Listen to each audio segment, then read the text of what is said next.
Shocking! Bharat Bangladesh সীমান্ত নিয়ে যা ঘটবে আপনি ভাবতেও পারবেন না। অবিশ্বাস্য! ভারত বাংলাদেশ সীমান্ত সম্পর্কের ভবিষ্যৎ নিয়ে বিস্ফোরক ঘোষণা। আপনি কি জানেন ভারত বাংলাদেশ সীমান্ত নিয়ে সব অসম চুক্তি নিয়ে আলোচনা হতে যাচ্ছে? হ্যাঁ, ঠিক শুনেছেন। 2024 সালের জানুয়ারিতে এক চমকপ্রদ সংবাদ সম্মেলনে স্বরাষ্ট্র উপদেষ্টা ঘোষণা করেছেন ভারতের সঙ্গে সব অসম চুক্তি নিয়ে আলোচনা শুরু হবে।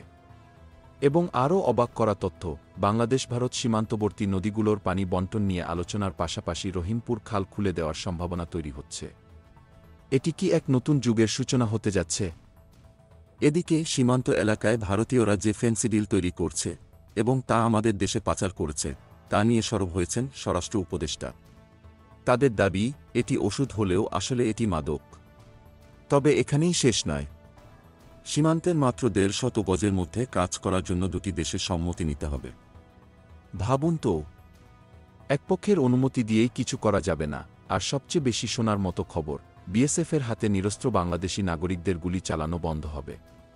সীমান্ত হত্যা বন্ধ করার জন্য কঠোর ব্যবস্থা নেওয়া হবে। এর পাশাপাশি বাংলাদেশের নাগরিকদের আটক বা ধরে নিয়ে যাওয়ার ঘটনাও বন্ধ করা হবে। এছাড়া অবৈধ পারাপার এবং অনুপ্রবেশের বিরুদ্ধে কঠোর ব্যবস্থা নেওয়া হবে। ভারত থেকে বাংলাদেশে ইয়াবা, ফেন্সিডিল, অস্ত্র, গোলাবারুদ, বিস্ফোরক দ্রব্য চোরাচালান বন্ধ করা হবে। এখন প্রশ্ন, এই পদক্ষেপগুলো কি ভারত বাংলাদেশ সম্পর্কের নতুন দিগন্ত খুলে দিতে চলেছে?